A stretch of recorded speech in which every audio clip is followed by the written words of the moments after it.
Yeah, and your knowledge is folklore. There's like, it's kind of like the old 3 and 3.5 where knowledge breaks down into like 8 or 9 different areas. So you got folklore knowledge. And then background will also give you a trait. And the trait you have is salt of the earth. Since you come from the ranks of the common folk, you fit in among them with ease. You can find a place to hide, rest, or recuperate among commoners, unless you have shown yourself to be a danger to them. They will shield you from the law or anyone else searching for you, though they will not risk their lives for you.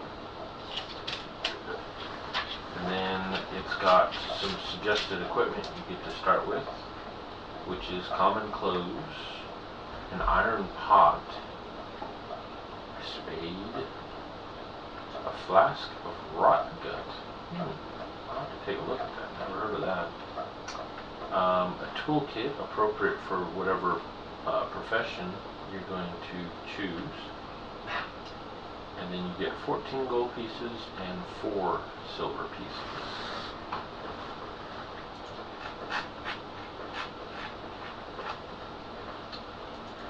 Alright, scroll down to professions. Background and skills also. Yeah. Okay, so bookkeeper, brewer, cook, farmer, fish. They got a whole bunch of different ones in there. Whatever you want to be as far as your profession. As a shepherd. I feel like as a shepherd, I'd probably be a shepherd. I was a shepherd, but I also sheared sheep for a living. So I got my clippers.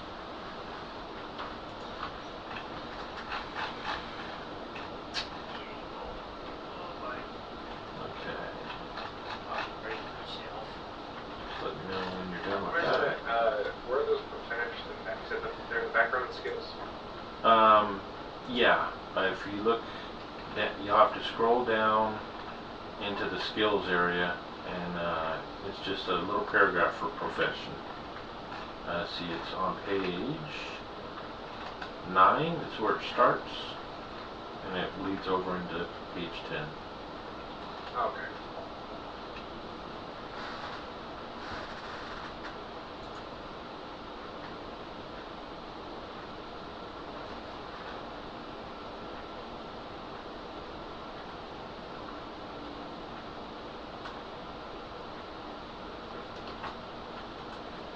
Okay, so you can just pick whatever profession you want. Yeah, actually you can. Yep. But I'll keep it close. I'll say herder. Okay.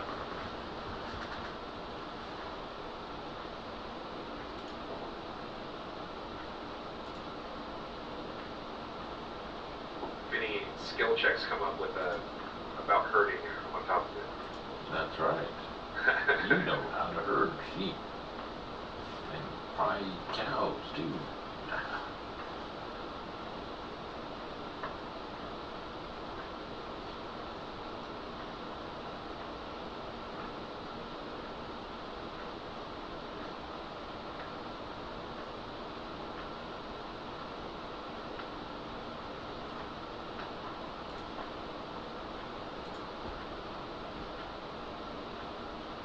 I'll just take the suggested equipment.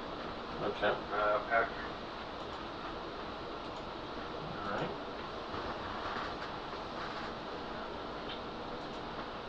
So the next thing we'll work on is specialties.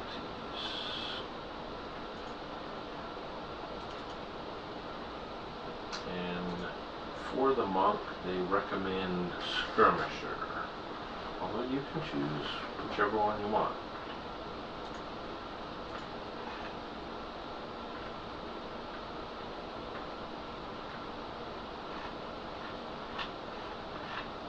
And specialties, they just give you like give you another feat. Basically, look at skirmishers. It's kind of like a kit a package deal with your feats. You'll get a new feat. You get one at level 1, one at 3, 6, and 9. And by picking the specialty, it comes as a kit. So like Skirmisher, you'll start with Charge, and then at level 3 you'll get Shift, 6 is Fast Movement, and then level 9 you'll get Strike and Fade. So that's how that works. Now you could, when creating your characters, you can totally not get a background. You can, pick your skills, randomly, and you don't have to pick a skirmish or a specialty. You could just pick and choose your feats too. Yeah. All right. Well, I'll go with Skirmisher. Okay. Let's Charge do. Alright, so if you scroll down towards the bottom, it opens up, and then it'll tell you what Charge is, which is on page 6. So as an action, you can move and attack. Okay.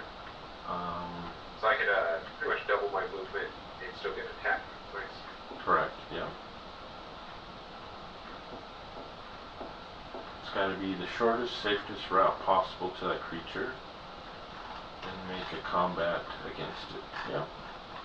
So yeah, that's basically what it does. Allow you to move twice your movement in your round.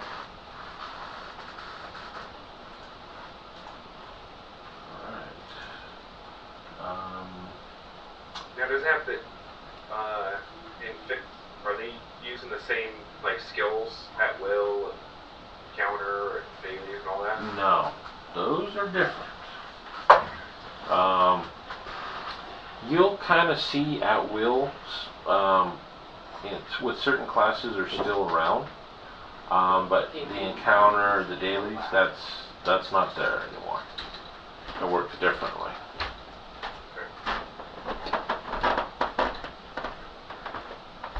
Quite a few level 1 class features. Yep. So combat expertise, which gives you a +1 and allows you to use your martial damage die, which is a d6 at level 1. Let's see here, I haven't really looked too much. Mindful defense.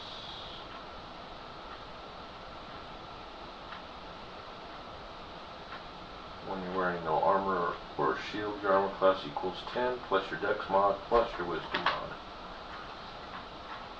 Oh, that's pretty cool. That's pretty high AC. So 10 plus dex plus wisdom. 18. 16. I can't math good. Oh, I see. Your dex mod is what, +3? It's 18, so it'll be +4. Okay, and then your wisdom is 15. which is +2. So 16. That's pretty good.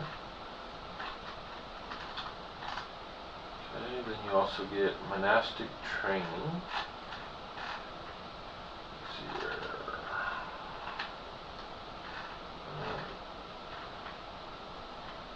Okay, that's where you get to choose which path that you want.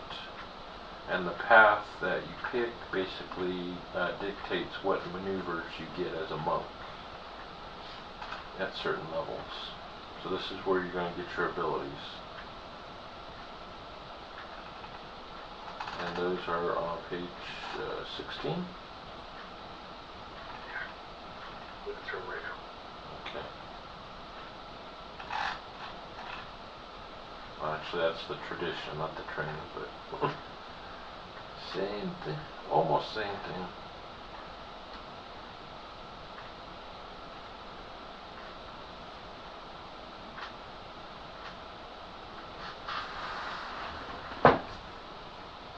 My G.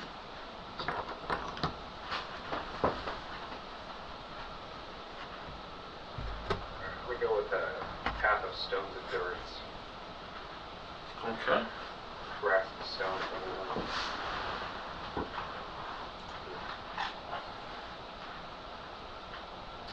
And then that grasp of stone, if you want to know what it does, if you believe there's a PDF maneuvers, will tell you what that does.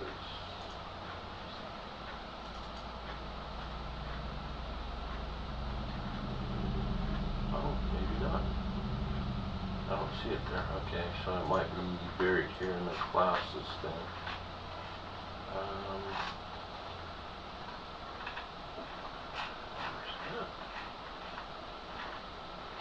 Yeah, it's down below under Kai abilities. So when you hit a creature with an unarmed attack, you can expend a use of your Kai to catch the creature in your crushing grip. The creature must succeed on a strength saving throw or be grappled by you. Until this grapple ends, your unarmed attacks automatically hit the creature, but it has advantage on all melee attacks against you. Okay. Interesting. Okay. Alright, and then back to monastic training. That will give you 2 skills of your choice. And the choices are balance, climb, escape artist, listen, sneak, spot, or tumble.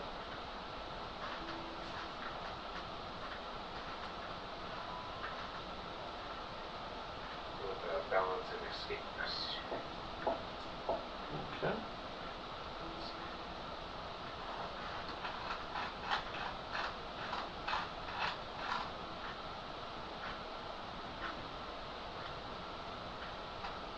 And currently, see, at level 1 you get 1 Kai per day. So now on that. So basically, I guess in a way, even though, like I said, like the dailies and that are gone, you can look at your grasp of stone as a daily. Yeah, I see.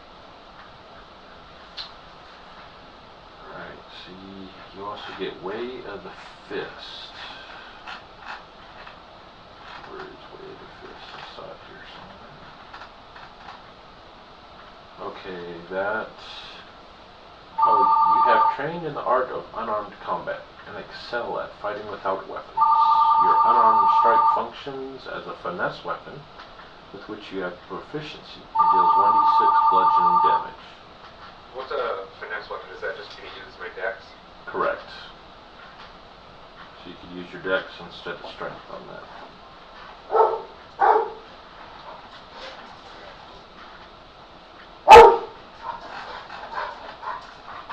Now, hold on, I think I got a phone call.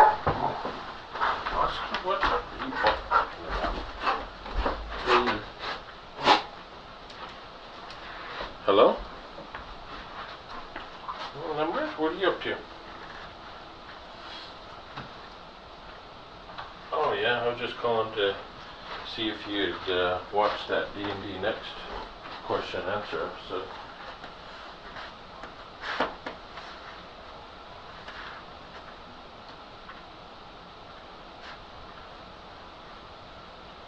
Ah, gotcha. Well, it's up on their YouTube thing, so if you just follow the link, you can watch the whole thing.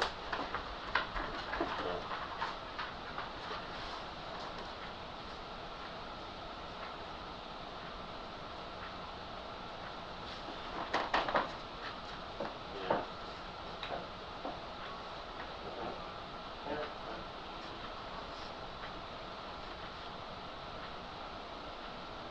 Oh, really? Okay. Oh, okay.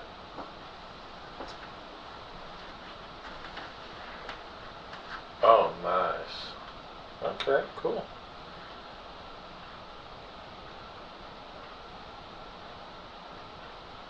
Mm-hmm.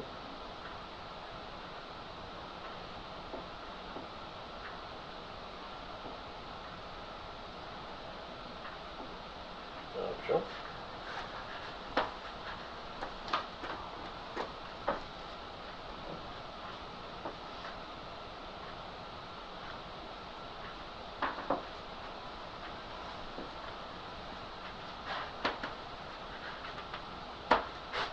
Unless you take the feat to weapon fighting, then you can use the.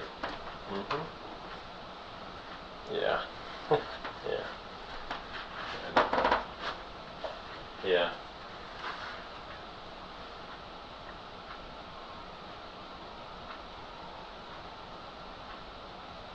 Oh, okay.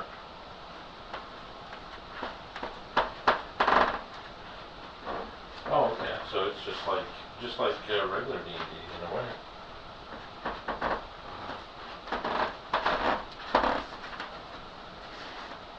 Cool. Okay.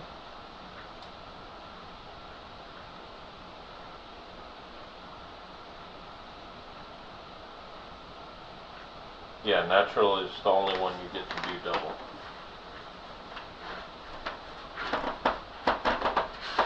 Really? I'll have to reread it.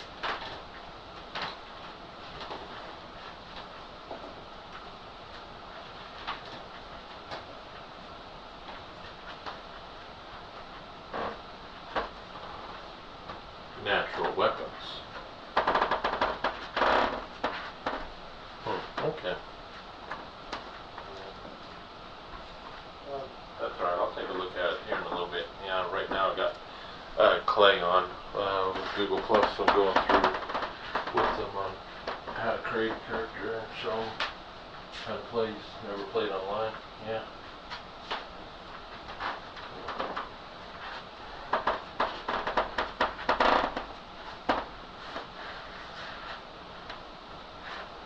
Oh, okay. Mm-hmm. Okay. No problem. Just let us know when you decide, so we know what to make up. Cool.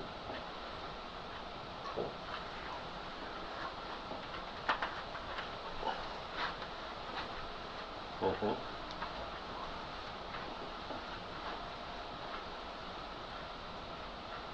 Yeah. Wow.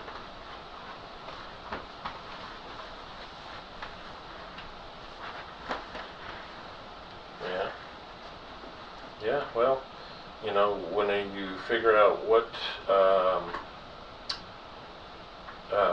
what edition you want to play, and then also what I would suggest is just to make like a little one paragraph kind of brief synopsis of kind of give people kind of an idea of what they're in for. That might pick up their interest too. So, and I can always, I can pull in more players. I get players all the time wanting to play. So.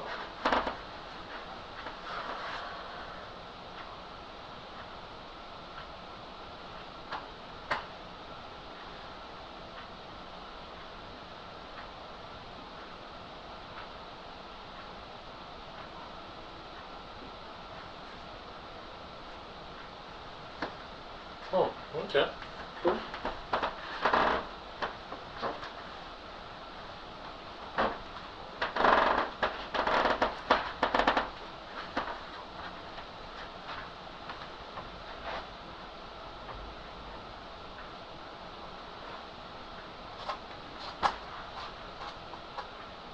Okay. Sounds good. Cool. Alrighty.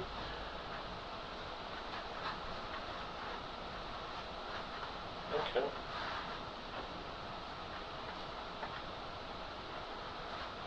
Yeah, you might. Cool. Alright.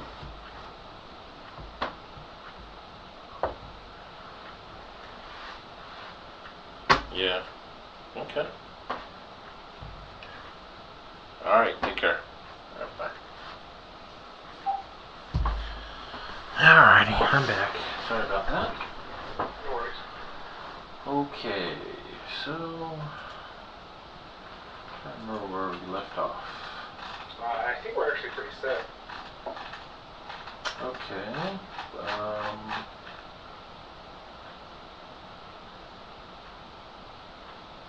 Yep, I think we got that done.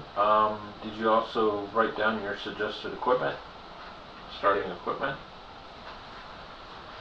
So you get all that, and just to let you know, if later on down the road you decide you're going to make your own custom character, and you don't want to create or take a background or specialty, and you pick and choose your skills and your feats and whatnot, the starting gold package would be 175 gold.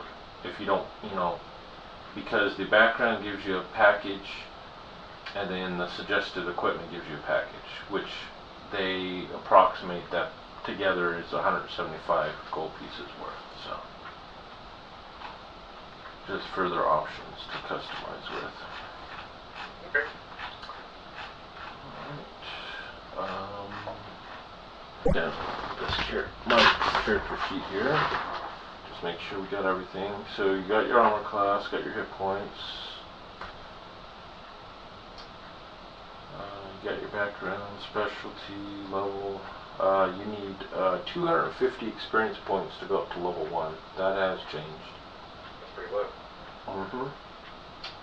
Yeah, I was actually just looking over the experience needed for levels, and it seemed like it's all a lot lower than it used to be. Yeah, there was a survey where they were asking people like how long it should take to get up into the higher levels, people's favorite levels, and then some pros and cons of the level system. And a lot of people were saying that they would like the lower levels for you to go up quicker, so that way you can get into the higher tier stuff quicker. Because there was a lot of complaints that, and even I'm kind of guilty of it, where a lot of your characters will stay down in the lower levels, and a lot of people don't make it into the like Paragon and Epic tiers because it takes so long. Let's see. So you got your speed, hit dice. Hit dice work very similar to healing surges. Yeah. So your hit dice is what you is a D8 for a monk. You can get 1 at first level. So you can use that for resting, and they have different versions of resting available. But, I'm not too worried about that. You can use like a healing kit to do a heal, and if successful, you can use your hit dice to heal yourself up with. And so whenever you heal, you just use your hit die? Correct. For whatever way you heal? Mm-hmm. Okay. Well, yes like, and no. On whether or not they have bonuses. Yeah. Now this is through like heal checks, stuff like that. Now, if a cleric goes to heal you, it doesn't use your hit dice. In like 4th edition, when someone did like Cure Light Wounds, it would use 1 healing surge to heal you. It doesn't work that way. Yeah, so healing surges are out in the same way that 4th edition used them. So basically your hit dice is a version of like a natural healing, I guess you could say. Self-healing. Now, going back to, the cleric, if they decide to cast Cure Light Wounds on you, well, let me back up. Let me use Potion of Healing, for example. Potion of Healing will now heal you 2d4 plus 2 hit points. It doesn't use a healing surge to heal you. And Cure Light Wounds and stuff like that works similar. It doesn't use your hit die to heal you. It's outside of that.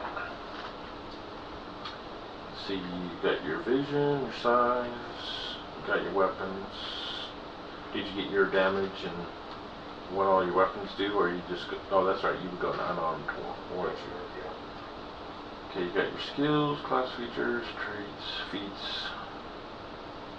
Okay, yeah, that's pretty much it for the monk. Pretty straightforward. Alright. How we doing on time? You got time to...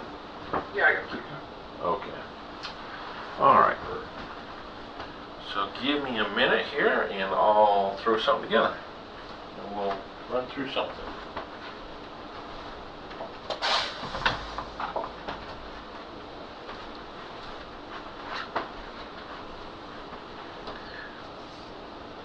this little guy next to the dice, I'm going to use that to represent you.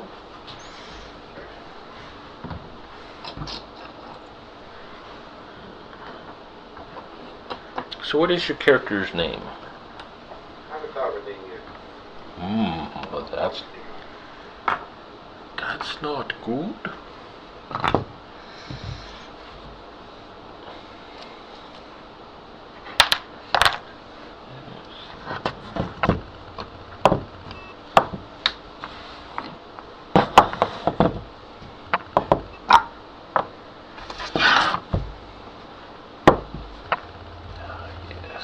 That's what I'll do. And the ideas already start flooding my head. And what you are up against. Oh no, Mr. B.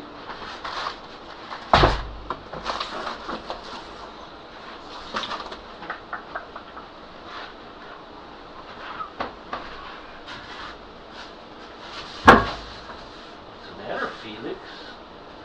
Are you thinking of joining us for a game? Are you going to eat the monk?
What's that terrain from that looks familiar? This is Dwarven Forge.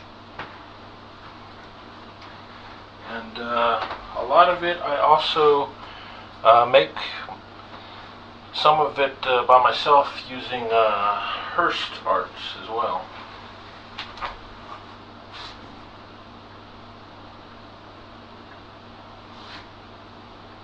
Good stuff. Yep, that it is. Now there's my doors.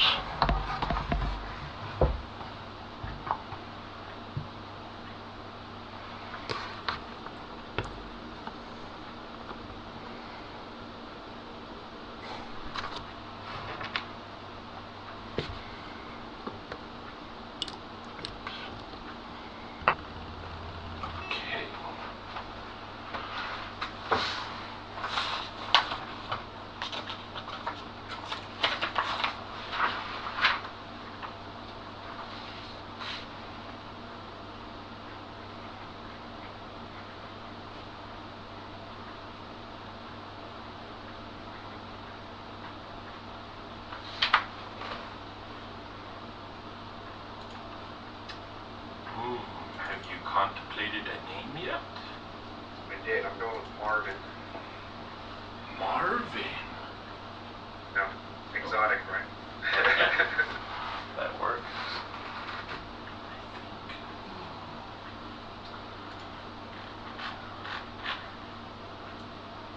Just about ready.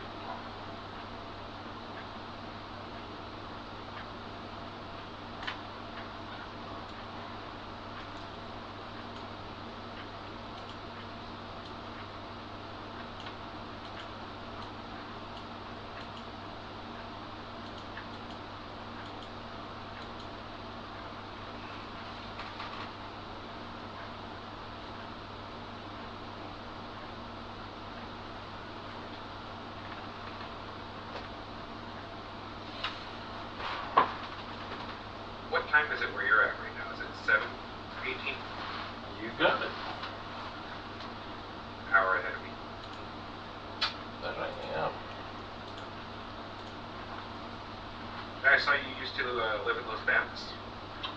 Yes, that I did. I'm just north of that in Modesto. Oh, really? Yep. Well, that's cool. Well, you'll know.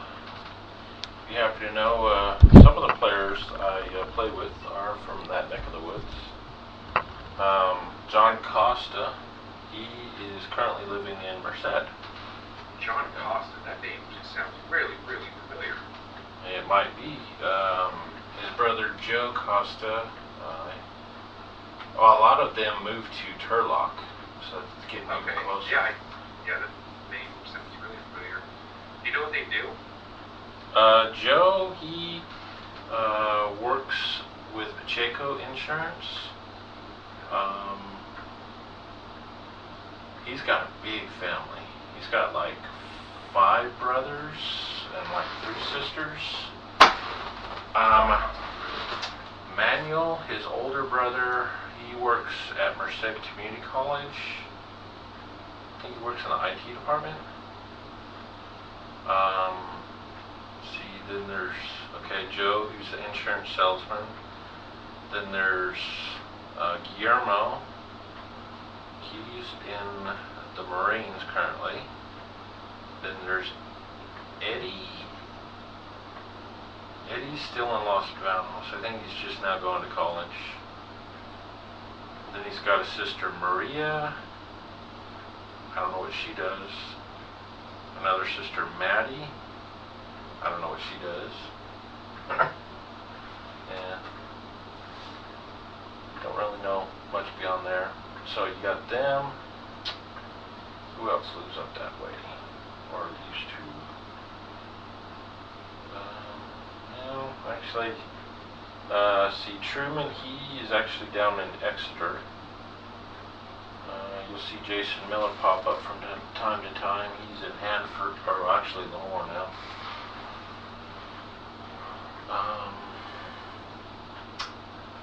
See, Mike Arbalo, he's still in Los Banos. Josh Moffitt, he's in Los Banos. A bunch.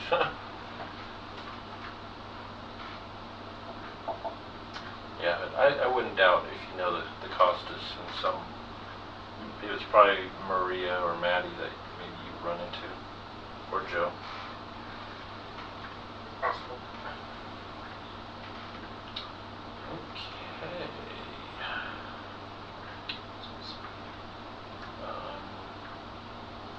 Alright, so you've recently gone through some training as a monk,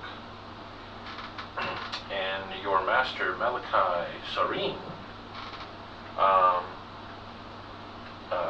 pulls you up to a ceremony, and you know that at the end of your training that they always send the initiatives down into the catacombs to undergo some type of test. And anyhow,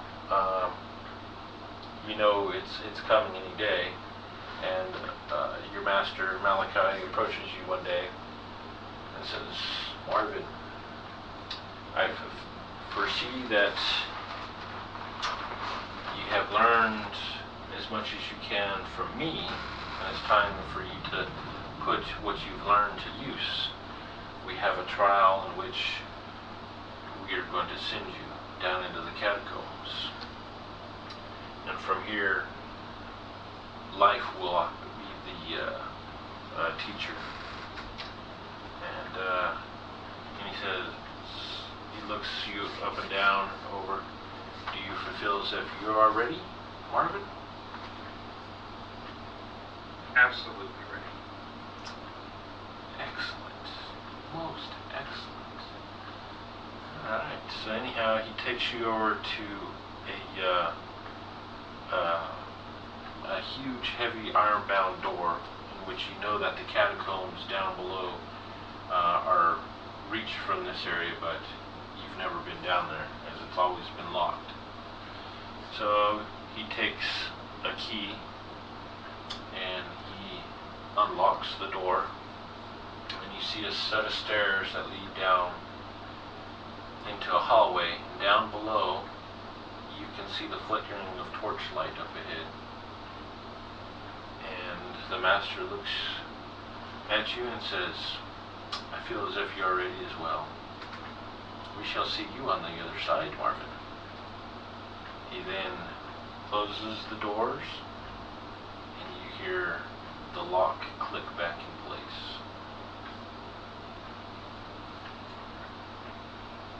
How dark is it down here? You said there's torches. Yeah, you can see a torch of some sort flickering in the room beyond, up there in that room. Well, I'll start heading towards it. I'll head down the stairs. Alright, so you get down the stairs, and you see a bunch of debris scattered out all about the hallway in the room. Pieces of fur, little tiny bones, maybe some rats and whatnot.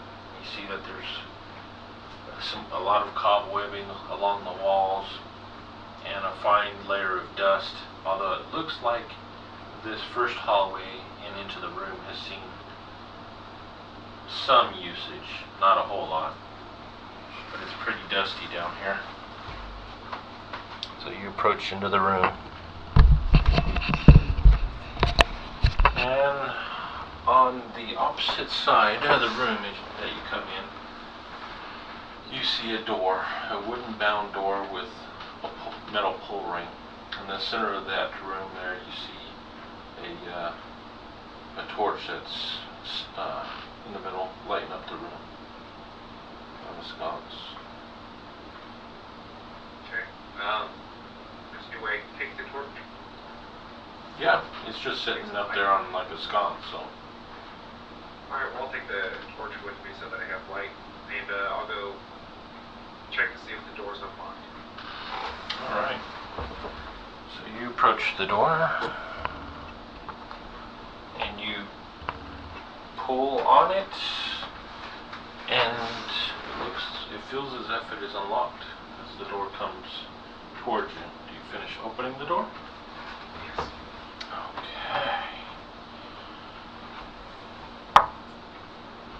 Now I'm going to go a little cheap because I'm still building more walls, so. Oh, yeah. Yeah. So you built these walls by yourself, you said? Well, these pieces here are all Dwarven Forge. This floor piece here I've made that by myself. I do have some walls, such as that, but I don't have a whole lot yet. I'm currently casting them. I still got to paint them and all that jazz. So, but yeah, I make them. I bought some molds through Hearst Arts, and I just make up some plaster to fill them up with, let them dry, and then I paint them up. Okay, so you open the door.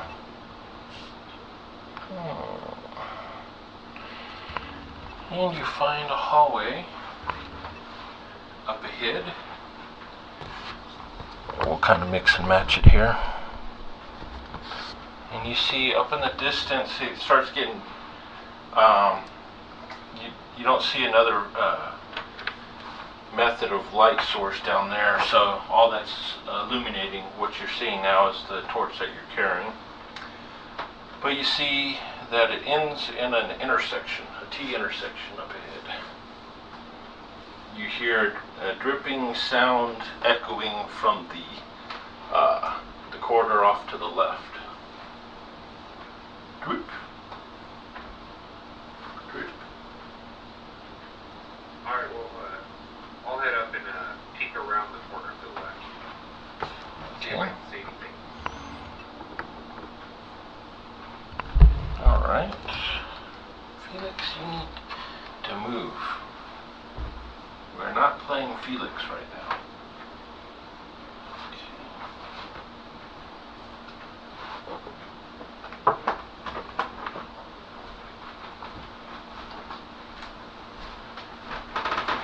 Okay. You peer around the corner. The light from the torch flickers, and you see a huge barrel with a bucket underneath it.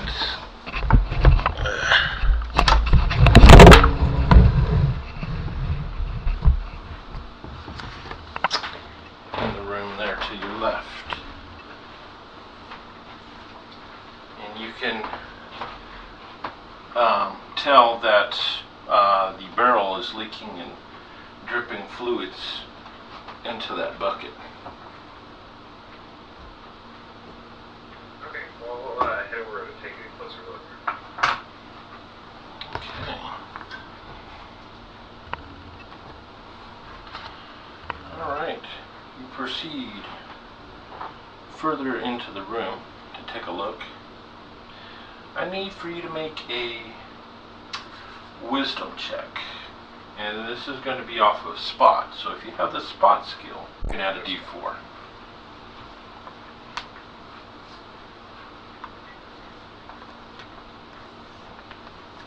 So what did you get? I got a 9. You got a 9. Okay. No biggie. Okay, so you hit in there. You look once again at the barrel in that room. You see it's leaking into the bucket. The bucket looks like it's quite full. And it's kind of giving off a vinegary smell.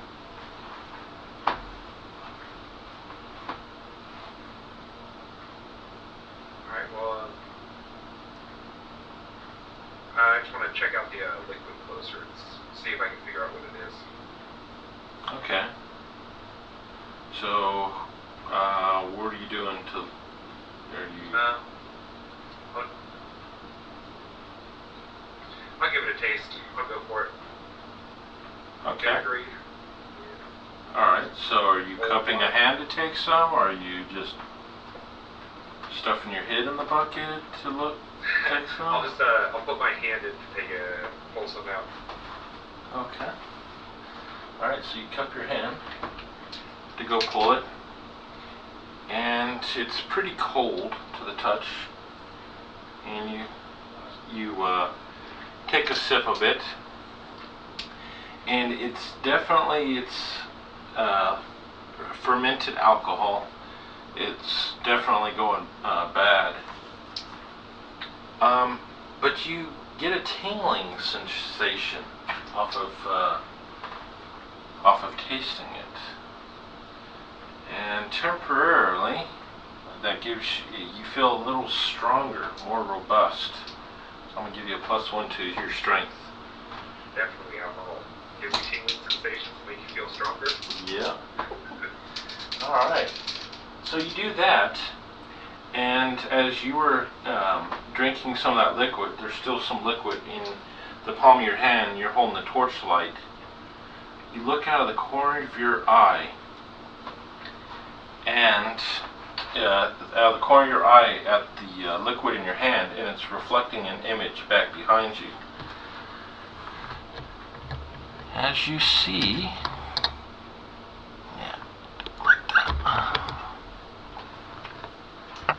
a spider out of the corner of your eye as it's getting ready to attack you.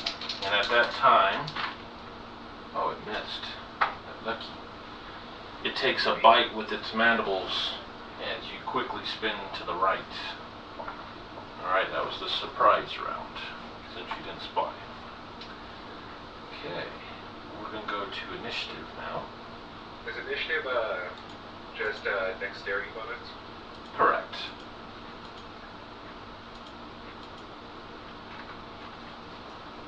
$11. Okay, and you got a 4. Okay, so you're up. Okay, well,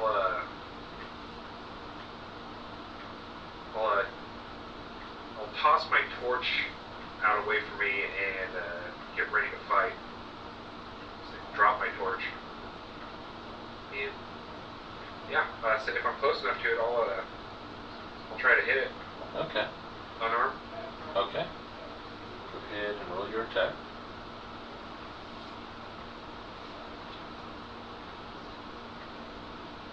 And I add my dex to hit also.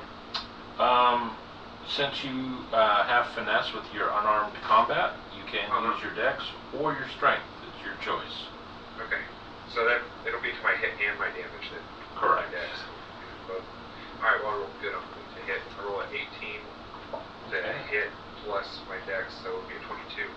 That will definitely hit. Okay, so go ahead and roll your damage. I rolled a 1 plus my dex, so 5.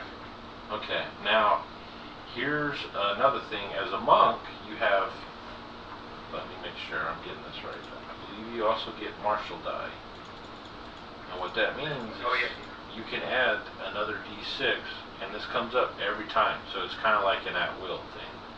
So so I get to add a martial die every attack, pretty much? Yes.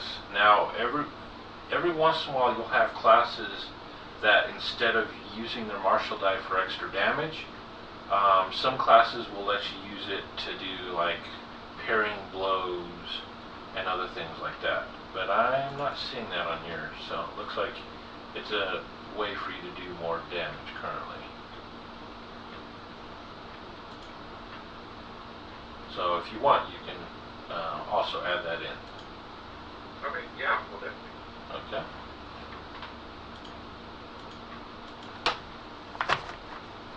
I rolled a 5 on the martial die. Does that get bonuses also, or is it just the... It's just a flat. Just a straight. Okay, Yeah, so 5. So 10 damage altogether. Alright.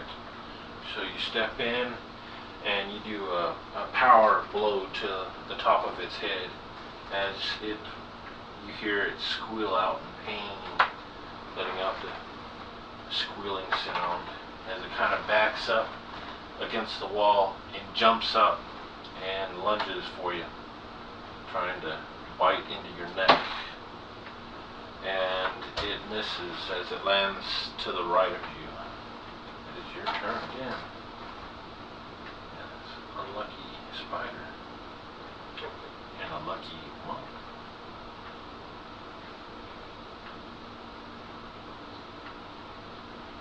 Alright, well I'll try to attack it again.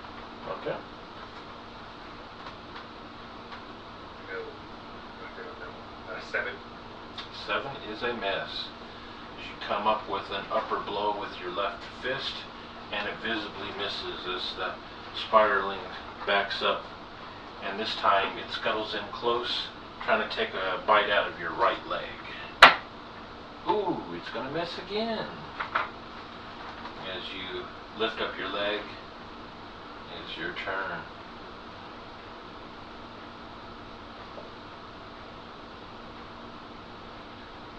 Now, just for the sake of curiosity, what type of for the new advantage system, what type of things would, like just a straight up fight like this, what would I be able to do to gain an advantage?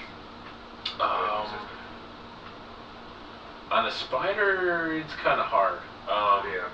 Let's say if it was like an orc, and somehow you were able to maybe trip him, or he was on the ground prone, Okay. that would give you advantage. Perhaps like if you were to jump up on the barrel and it was trying to climb up after you, that could possibly give you advantage as well. Okay. Well, spiders a little bit more difficult to get around. Yeah, they're pretty agile when it comes to that kind of stuff. Okay, well, yeah, I'll swing at him again. Okay. Duke it out. 17. That will hit.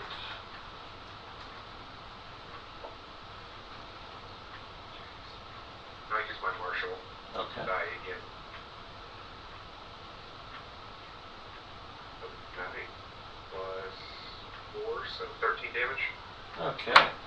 So from the last blow from the last bite that the spider attempted, you lifted up your leg, and then you immediately bring it down on the top of its head, and you hear a sickening crunch as bones crush from underneath the blow of your kick, and the spider's legs give out from the side of them, and it just collapses and curls Stop up. the spiders.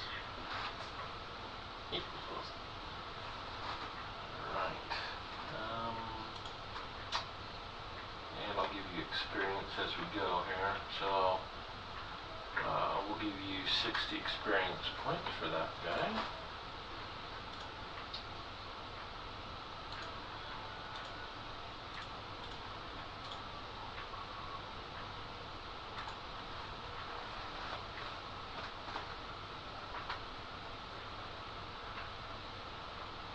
Alright, well, I'll pick my torch back up and take a closer look around the room. A little bit more cautious as to try not to get surprised again. Okay.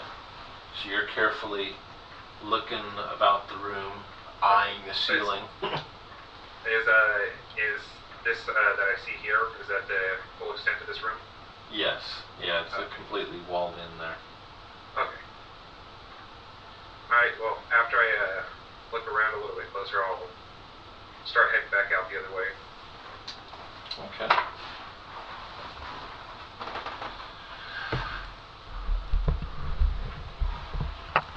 Alright, so you head back down the intersection, and looking down the hall there, you see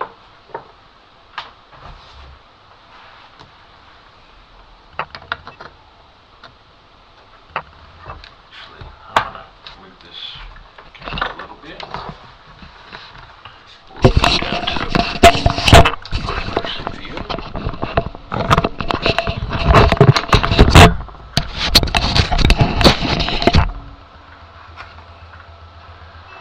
Alright, so up ahead you see a large iron door.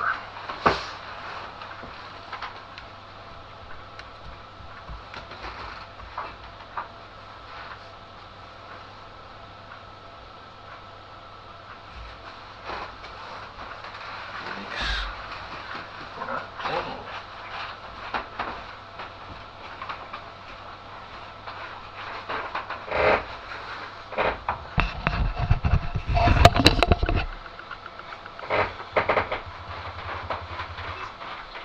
Never played D&D with an adventurer's point of view.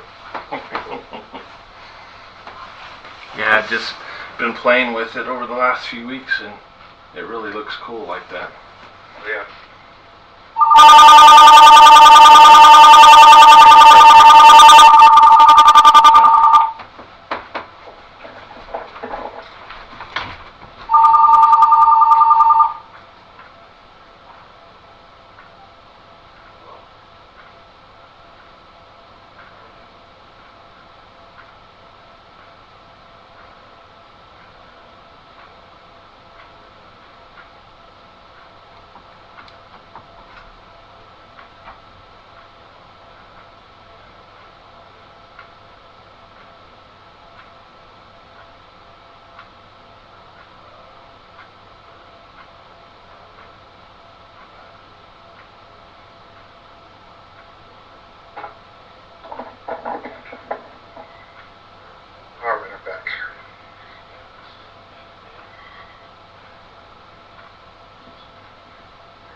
Keith, you there?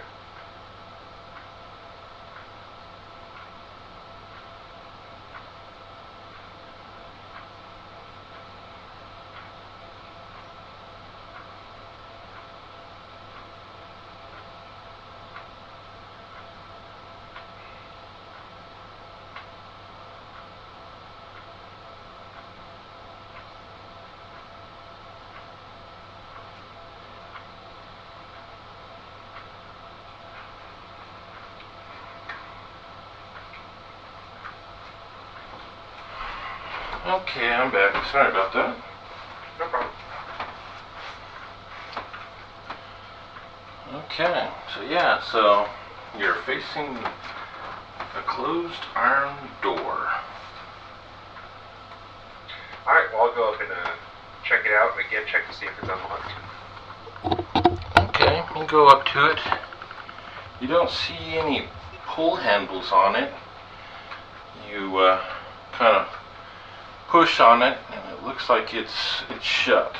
It's definitely probably locked. You said it's an iron door? Correct.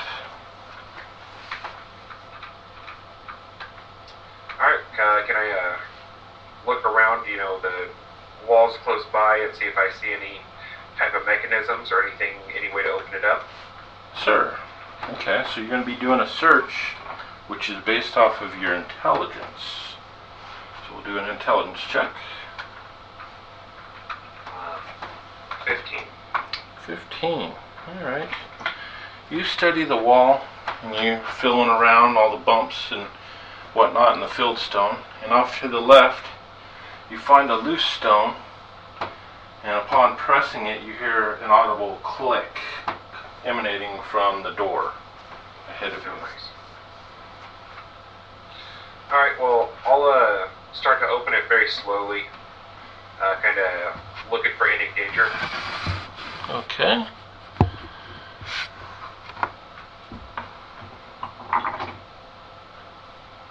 Let's see here.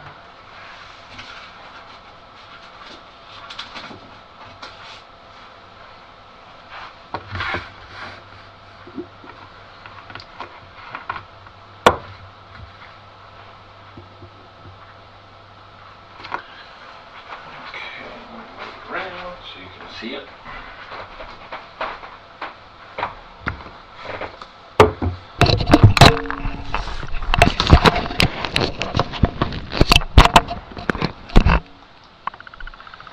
Alright. So you open up the door slowly and peer in. Looks like a pretty long door. In the sides of the walls, you see a bunch of bones that have been stuffed into little crevices. And at the very opposite edge of the room there, you see another door, a wooden bound door. Okay, well, I'll hold my torch up and check the corners of the room, make sure no spider's going to jump on me. Alright, so you hold it up and you look. And the ceiling in here is actually fairly low. You're almost having to crouch under it. But you don't see any spider webs up in the ceiling. And there's bones in the walls. Are they like full skeletons? Yes, they look like ornamental. They look like full skeletons. Alright, well, I'll start to head in the room at the ready. Okay. Alright, so you head into the room, peering about. And you see there's quite a few crevices. The room is pretty filled with the deceased of years past. Okay, well, I guess I'll just head over to the other door. Okay. And what are you doing at said door? Check to see if it's locked. Okay. I need for you to roll a wisdom check. It's going to be under spot. Okay. 16 2, so 18. Okay. As you're approaching the door, you look at the floor there next to the door, and it looks like it kind of angles down into some darkness down below. And upon looking further, you see that it's an open trap door that's not quite closed. But if you would have taken a wrong step before seeing it, you would have fell through. Nice. Alright, is there a way around the trapdoor? Or can I guess, make a jump over it? Yeah, you can jump over that. Alright, I'll hop over it and try to open the door. Okay. So you hop over. I'll have you do a dex check on that. Okay.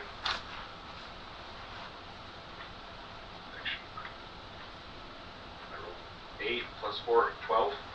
Okay, so you nimbly just do a quick little jump over there.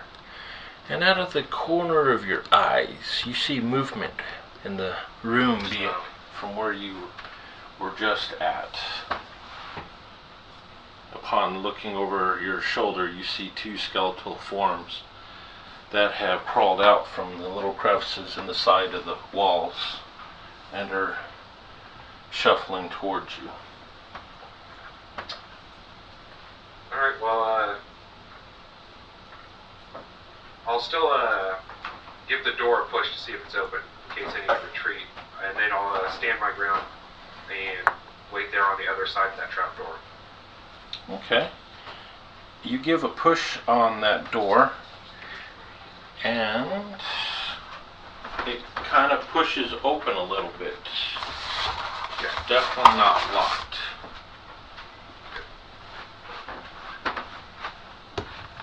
And out of the corner of the door, or a crack of the door, you can see it kind of angles up ahead.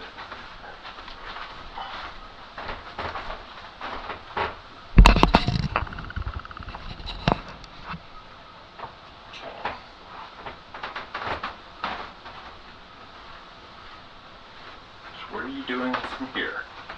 Are you going through the door? Yeah, I'll go through the door. Okay. And turn to face the skeletons once I'm in that other hallway. Alright.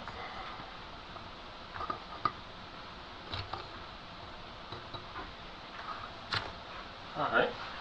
So you open the door, and they come shambling towards you. Go ahead and roll initiative.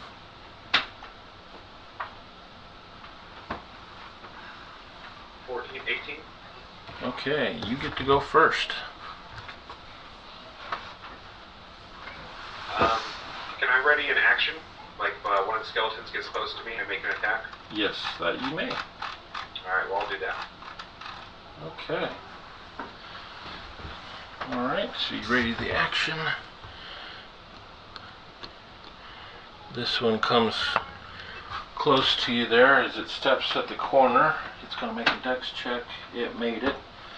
As it's, you can see it's dangerously close to falling in. You can make an attack on him since you've readied an action. Okay, and I don't know what's below this trapdoor.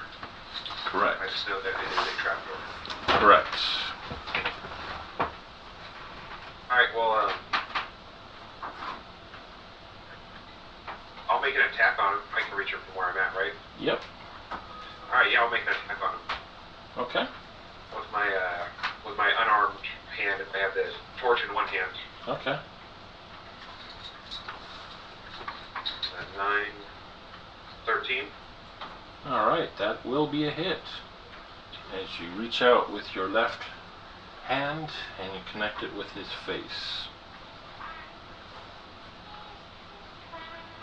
Damage, I'll add the martial die on there. Okay.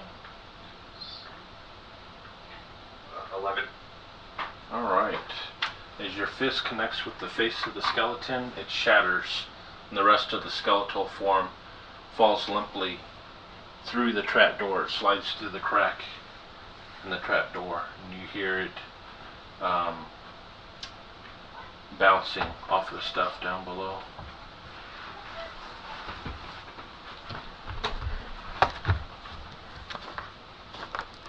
Okay, and the other one shambles up. Dex check. It made it, and he is going to attack you. Ooh, he's going to hit an AC of 21, which I believe is going to hit. Yep. He deals 4 points of damage as he takes an overhand slice at you with his longsword. And it slices into your left shoulder. Ouch.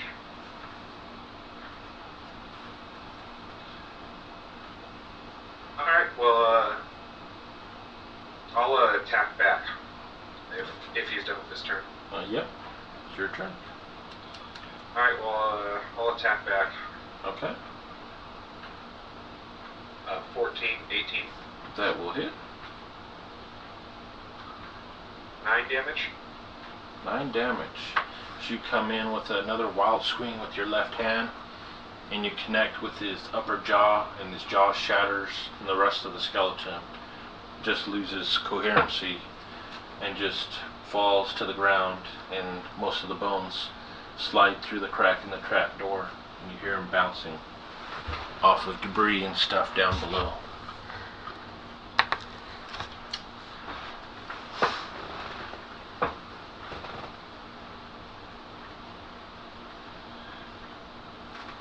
Alright, now, I don't think I have any way to heal myself. So, Okay, what, do you have an did you get an adventurer's kit? yeah, that's what I was wondering. Do they have like bandages or anything in the adventurer's kit? I do believe so. Let's check. We'll look at the equipment PDF. Look in there. I think there is a healing kit. We'll check. Okay, it includes a backpack, healer's kit, mess kit, rope, tinderbox, torches, rations, and water skins. So, Okay. alright, so we'll have you do a heal check, which will be based off of intelligence.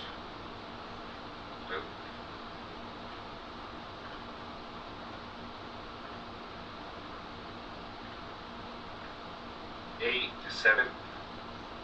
Alright, the task And, is... intelligence of 9 gives me -1 to my intelligence rolls, right? I believe it's 7 to 8. That's a -1. Okay, so in that case I rolled an 8. But let me double check.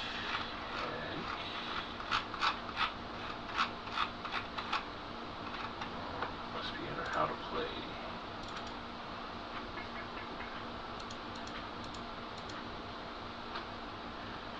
Actually, 8 through 9 is a -1. You're correct.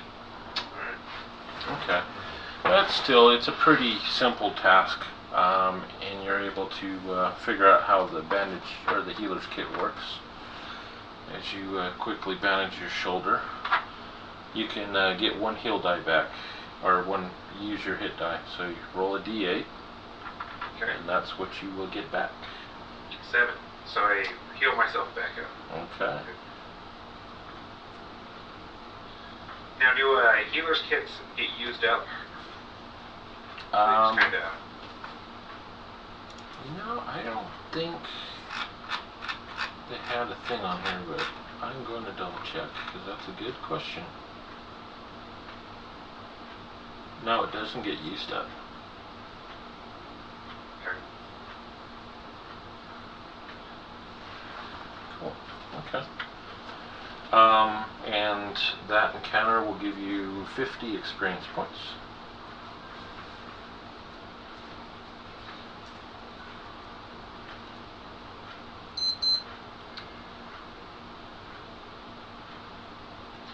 Alright, well, after I take the time to heal up, I'll start to check out the rest of this hallway. Okay. So you venture around that hallway.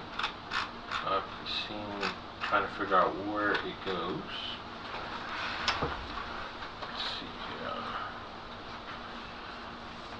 And where's my intersection? No, I have another one.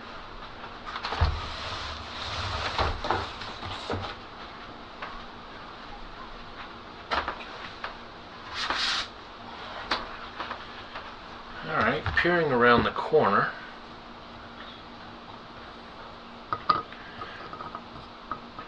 You peer around and see that you see another T intersection up ahead.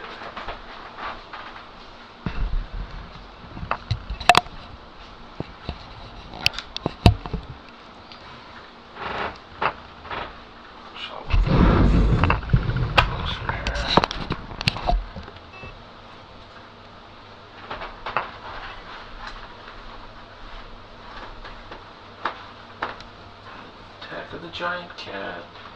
Giant cat appears.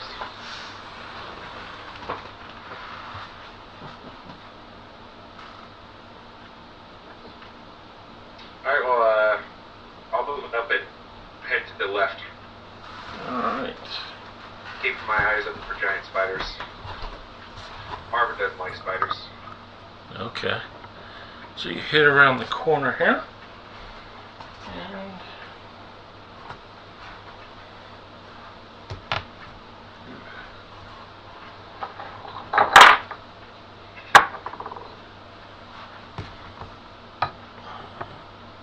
you see a door up ahead.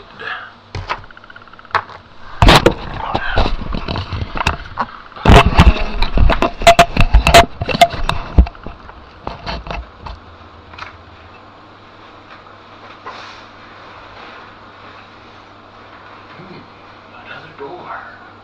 Another door. Alright, can I'll just go up and, same as the other doors, kind of test it, slowly peek through, Okay. assuming it's open. Alrighty.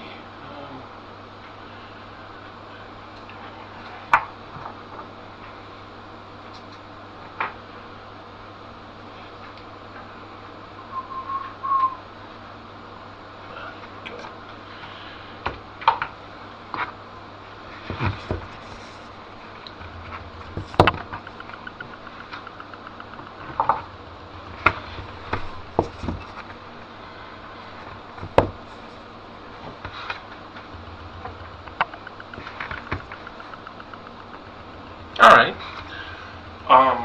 You check the door out, and it looks like it pushes open. It's not locked. Alright, yeah, I'll push it open and see what's on the other side. Alright. You push it open, looking on the other side. You see a sarcophagus in the middle of the room, and scattered all about on the floor of the cavern is bones. All types of bones. Animal bones, human bones. And at the far side of the room, you see yet another door.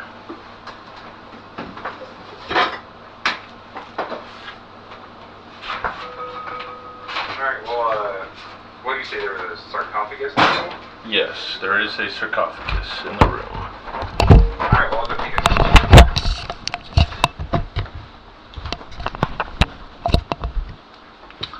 Okay. Alright, I need for you to make me a spot check off of wisdom. Oh, one. Oh, Okay. I'm not spotting anything with that one. Okay. Anyhow, so you get closer to the sarcophagus and you take a look at it, and it looks like the seal on the sarcophagus isn't quite sealed. It looks like it's been opened and it's just kind of barely up there. Alright, is there any, like, cracks? Can I see into the sarcophagus, or does Yeah. it just look like it's been opened recently? Yeah, looking around the sarcophagus, you see a little crack there where it's been kind of haphazardly put it on top. And you look inside and see that there is no corpse inside there.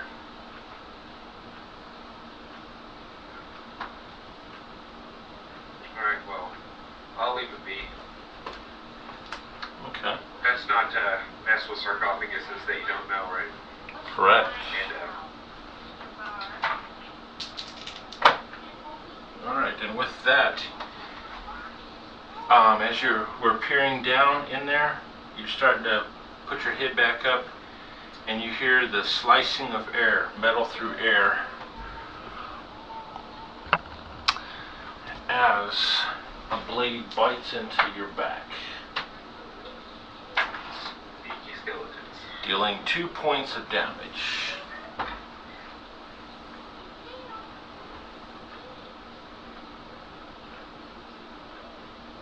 Alright, well, roll initiative. Yep. 15,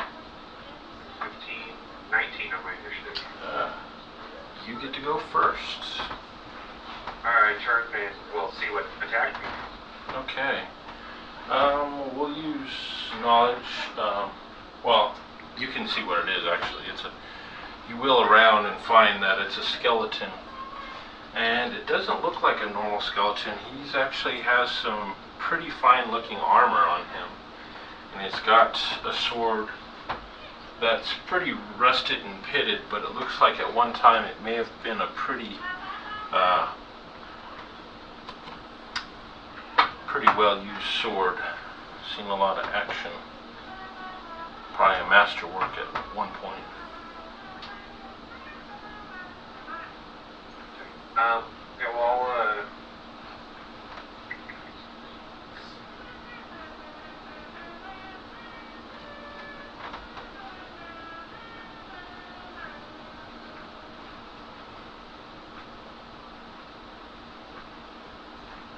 actually, the sarcophagus, the lid looks real secure, right? I assume it's like a stone lid on there? Yeah, it's a stone lid. Alright, well, I'll jump up onto the sarcophagus and try to kick at the skeleton from up there. Alright, I will give you advantage since you have the height advantage. So roll 2d20s, take the highest roll.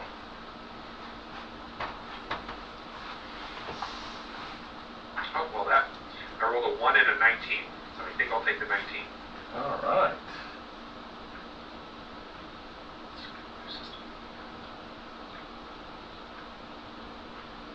And I'll use my martial, Okay. and I rolled 7, so Okay. 11 damage. 11 damage. Alright. As you give a good kick and it raises its shield with its left hand, as your kick breaks through the top part of the shield and still connects with his head. And he kind of takes a step back and he raises up his sword with an overhead attack as he's coming at you. Let's see here, that will hit a 16. 16, my AC 16. Alright, he hits So you. does it hit on a tie, or which one wins? Yeah, if he matches your armor class, he hits. Okay. Alright, so he hit, dealing 3 points of damage.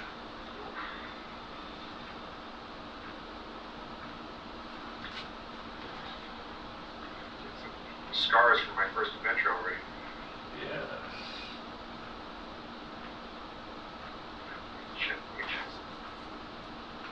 I want to check on my... Actually, I already have the advantage, so I'll just... Thinking about using my grasp of stone, but I'll just keep the advantage on the high ground here and attack him again. Okay.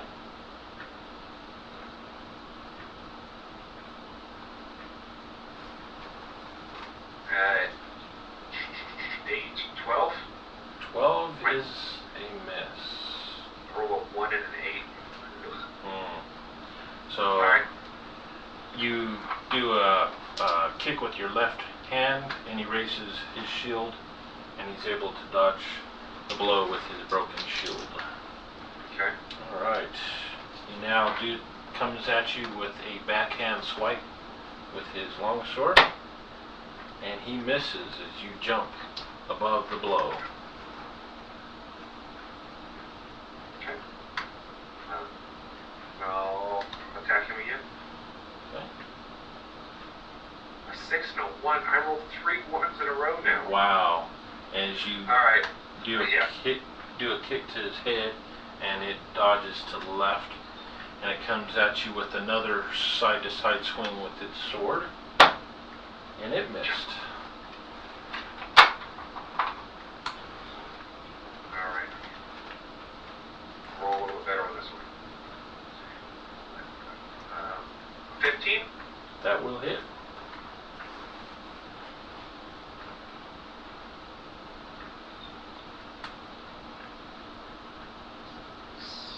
Damage. Alright, as you kick out with your right foot, and it connects with his head, and he takes a step or two back, and then he raises up his longsword, coming at you again. Ooh, he hits you. Another low damage, 2 points of damage. Well, can't take much more. Down to 3 right now. Yeah, oh boy. Gotta take him down.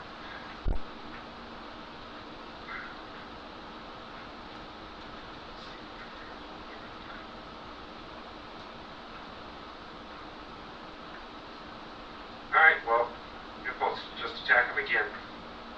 Okay. 17, so 21. That will hit. Big damage, big damage. 8, 12 damage. Alright.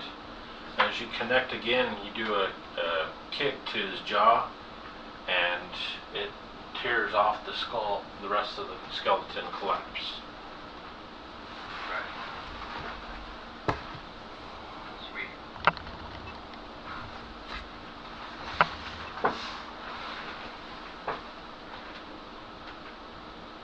Alright, well, I'll try to heal myself up again. Patch some of my wounds. Okay. You only get 1 hit dice per day, so you can't. Oh, really? Yeah. Oh, okay. I didn't know that's the word. Yeah. Now, if you were level 2, you could use it again and get another hit die back. Oh, you get more hit dice as you level up. Correct. Okay, so it is kind of like healing surges in that way. Yes. That's why I was saying it was similar, but it's not exactly the same. Oh, okay. So at this point, the only thing that could heal you is either just resting, sleeping, potion, or somebody casting something on you.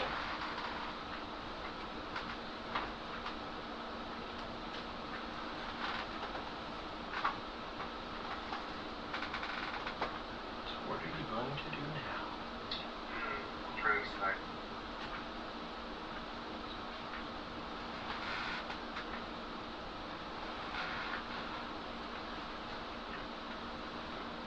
That liquid back at the beginning, did it have any healing properties? Do I think it had any of them? Oh, that's a good question. Alright, well I think I'm gonna go take a drink of that and try it again. See if that tingling feeling will help me out. Alright. So I'll head back that way. Alright, so you head back to the room with the barrel, with the liquid dripping into the bucket. Remembering to jump over the trapdoor. Yes, and you take a drink out of it, and yes, you feel that tingling sensation and see some of your wounds seal up. You regain 4 hit points. Okay, back to back. Alright, well then I'll head back over to this way, back where I am, and go test this door. Okay. You get 80 experience points from that skeleton, by the way. I needed 250 to level up to 2, right? Correct. Read this already. Yep.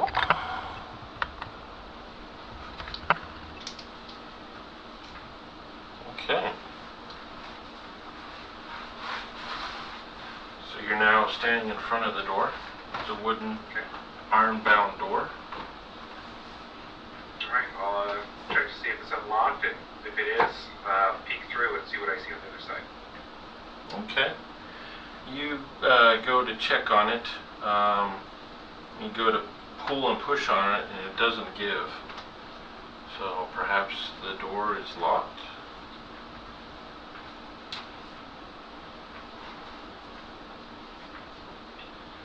Alright, well, before I try to get through this door, I'll kind of go back and look down the other direction of the hall. Okay. So it's off that way.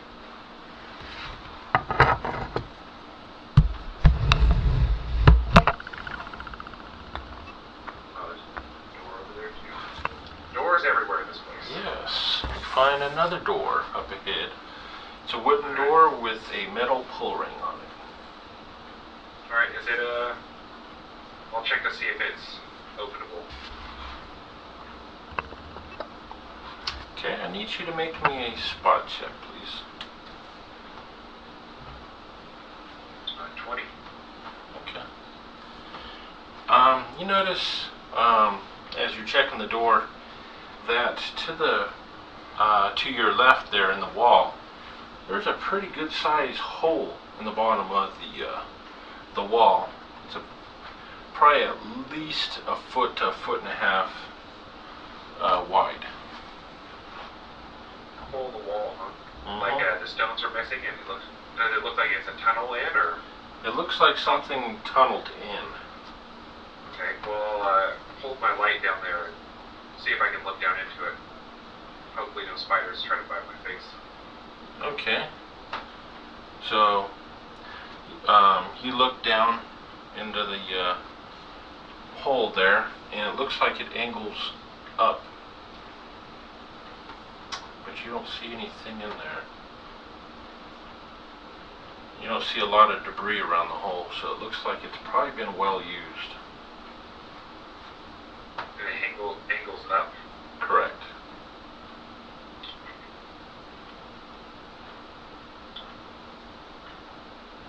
Alright, well, I'll leave it. I don't know what to do with that one. And,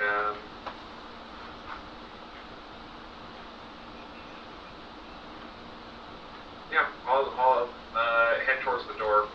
I guess it's staying away from the hole as much as possible. Wary of it. Okay. And, check the door. Alright. You check the door, and you find that it's not locked, and it pulls open.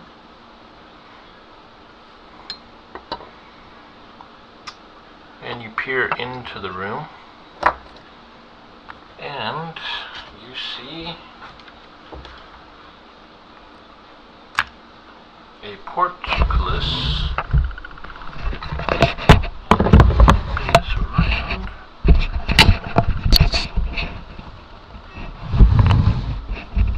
There we go. See a portcullis that is closed, and on the other side of it you see some stairs leading up. Alright, do I see any way to raise the portcullis? Perhaps if you search, maybe. Alright, well, I'll search around for a way to raise it. Okay. Make an intelligence check.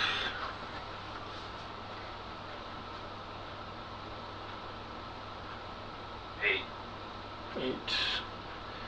You look around the room looking for levers and whatnot, and do not find any such thing.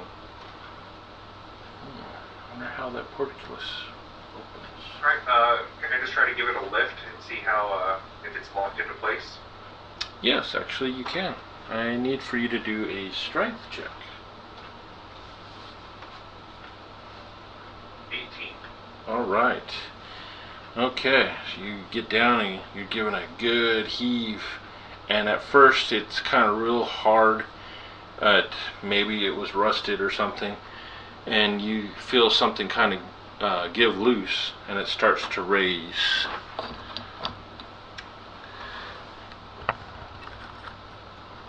Okay, you get it about halfway up when out of the corner of your eye you see something slithering along the bottom edge of the floor off to your left. As you peer around, you see a very large snake trying to sneak up on you.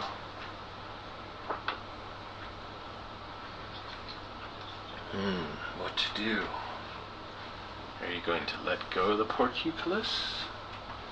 Keep trying to raise it and ignore the snake? Giant snakes aren't usually a good thing to ignore.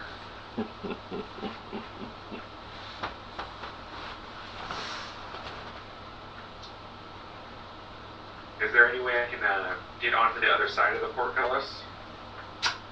You'd have to finish raising it. It's only about halfway up right now.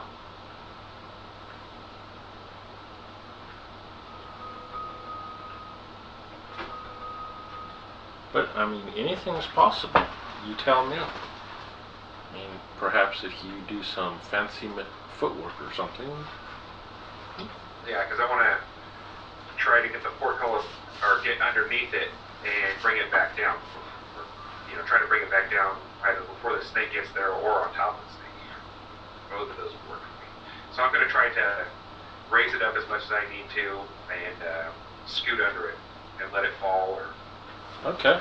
let it do what it does. Alright. We're going to have you do a dex check. If it's high enough, we'll let you lift it up and scoot up under there without any problem.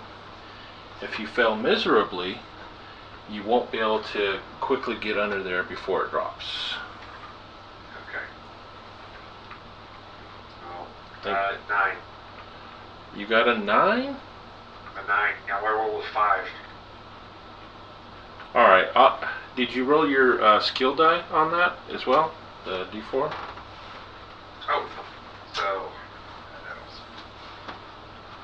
that was 3. So A 12?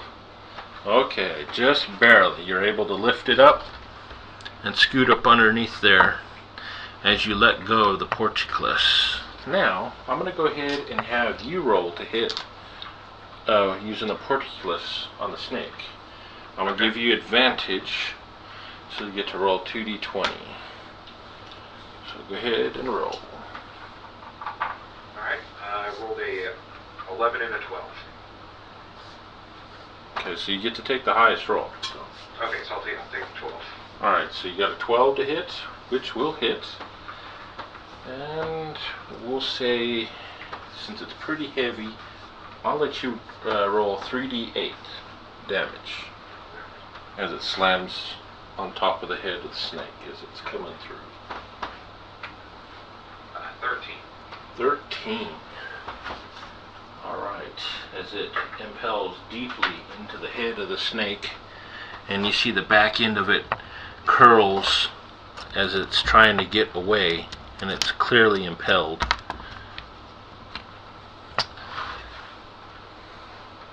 And it keeps wiggling, and you see it starts getting limp as it's basically tearing itself apart trying to get off of it.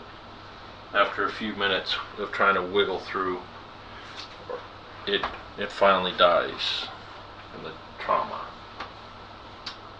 Alright, give yourself another 70 experience points.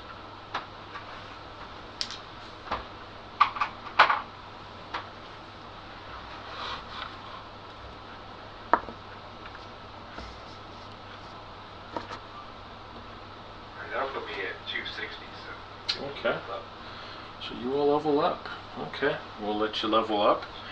And from here you proceed up the stairs to an open doorway, and you begin to hear the sights and sounds of the monastery that you trained in. And as you get to the top of the stairs, you see your master, Malachi Sarin, standing there with a big smile on his face. He says, "Well done, brother. You have passed the test and survived the catacombs below. Join us. Lunch is ready." As he waves his hand over at a table where your fellow monks are celebrating your victory.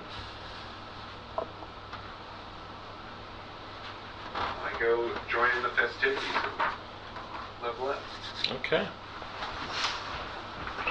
Alright, so what do you get at level 2? You get 1 more hit dice, and you get to roll a d8 plus your con for hit points.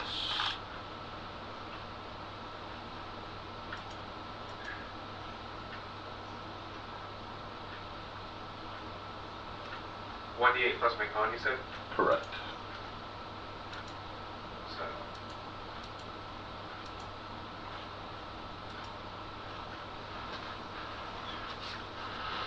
5. Okay. So you get 5 more hit points.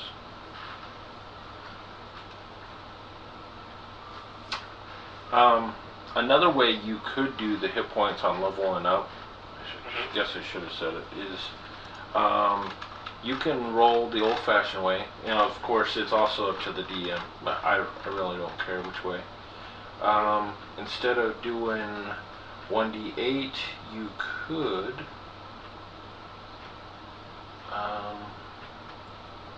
where's that? It's got to be the same as the cleric, so I'll just look on the cleric. It gives a static hit point that you can take as well, which is, I think it's 6. I could be wrong, or it might be.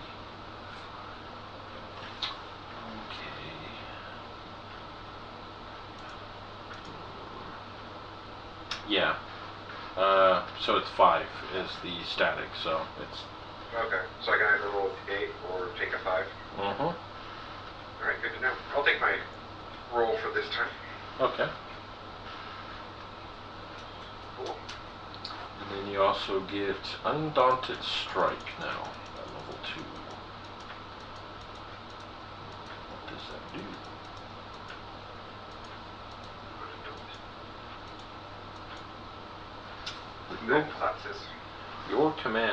Your command of your Kai has allowed you to attune your strikes so that they overcome your enemy's resistances.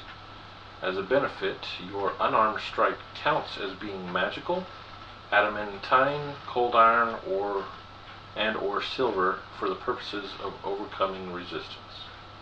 Okay. Wow, that's cool.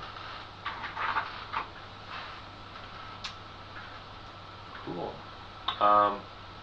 And then also, your Master Malachi, as a present or a gift for beating the catacomb trial, he gives you 2 potions of healing for your future endeavors.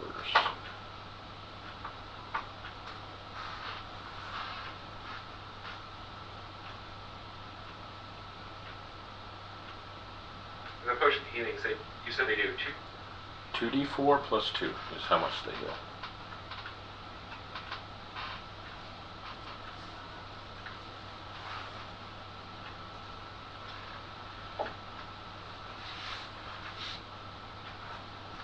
Well, after I get all healed up and everything, I suppose I pack my stuff and head out into the world. Okay. Good job.